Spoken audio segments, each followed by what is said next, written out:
السلام عليكم ورحمة الله وبركاته. ازيكم حبايبي؟ عاملين ايه؟ يا رب تكونوا بخير وبأحسن حال. النهارده هنعمل مع بعض سمك. تغيير شوية، الأولاد زهقوا من اللحوم ومن الفراخ، فهنعمل سمك. مع ان هما من الناس اللي بتستسهل على الفطار، بس هنغير شوية لان هما خلاص كده ما بقوش شكلوا الفراخ ولا اللحوم. فهنعمل النهارده سمك، طريقة بسيطة وسهلة وفكرة جديدة لليوم. تعالوا نعملها مع بعض ونشوف هنعمل ايه. دي خلطة كده انا عاملاها، عبارة عن جزر وتوم وملح وفلفل وشوية من الكمون، شوية من الكزبرة، شوية من الشطة، وبتبل بيهم السمك بتاعي. طبعا السمك منضفاه وغسلاه كويس جدا. تمام، بصوا، وهتبل بس. يعني احط التتبيله فيه، انا بسيبه كده في التتبيله حوالي ساعتين اقل حاجه، يعني عشان يبقى طعم اللحم بتاعه كده مملح ويبقى لذيذ.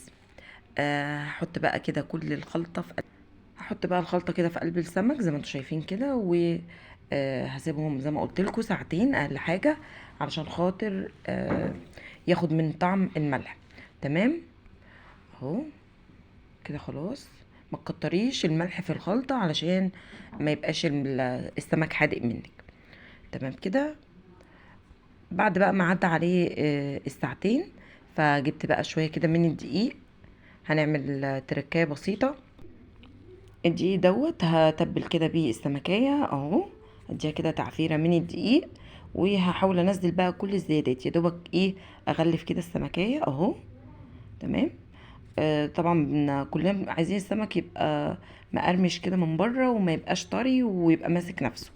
فهقولك على خطوة حلوة جدا تعمليها، هي خطوة بسيطة جدا، هتخلي السمك معاكي مقرمش ويقعد معاكي وقت طويل من غير ما يطرى.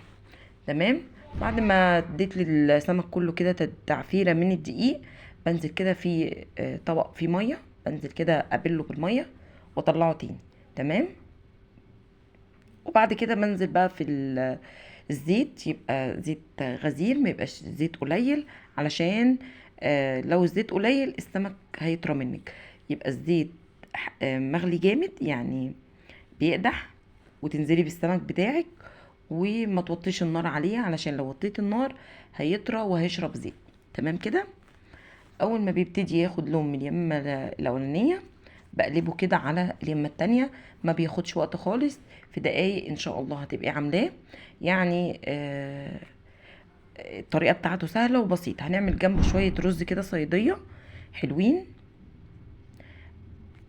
هقولك بعمله ازاي. انا جبت شويه كده من البصل، طبعا عملناه كذا مره قبل كده، بس هنغيره كده شويه مع بعض، وهقول لكم كده في السريع بتعمل ازاي. معايا كميه من البصل، حوالي بصلتين كده كبار. نزلت عليهم بالزيت وفضلت اقلب فيهم لحد ما خدوا اللون البني الغامق ده اهو. ما تغمقيش عن كده علشان الرز ما يبقاش ممرر معاكي. تمام. بصوا اللون عامل ازاي اهو. بفضل اقلب فيه لحد ما ياخد اللون دوت، ويبقى البصل كله بنفس اللون. وبعد كده بنزل عليه بقى بالميه. ما بنزلش بالرز الاول، بنزل بالميه بحيث تاخد لون من البصلايه. تمام اهو. زي ما انتم شايفين كده نزلت بالميه، وهسيبها تاخد غلوه لحد ما تاخد لون البصل، وبعد كده هنزل بالرز بتاعي. تمام اهو. تمام. هعمل ايه بقى بعد ما الميه بتغلي؟ بجيب طماطمتين كده وببدأ ان انا هقطعهم واوريكم وانا بحطهم عليه اهو.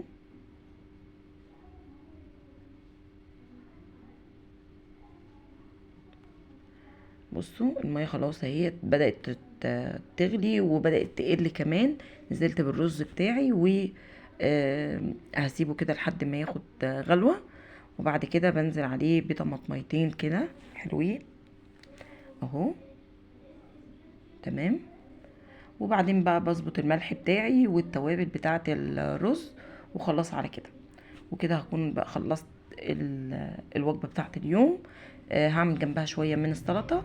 انا حطيت ملح بتوابل من اللي انا ببقى مجهزاه. هعمل جنبهم شويه سلطه، وكده يبقى الفطار بتاع النهارده. يا رب يكون بسيط وسهل، جربوا. طريقه بسيطه وسهله. اشوفكم على خير. السلام عليكم ورحمه الله وبركاته.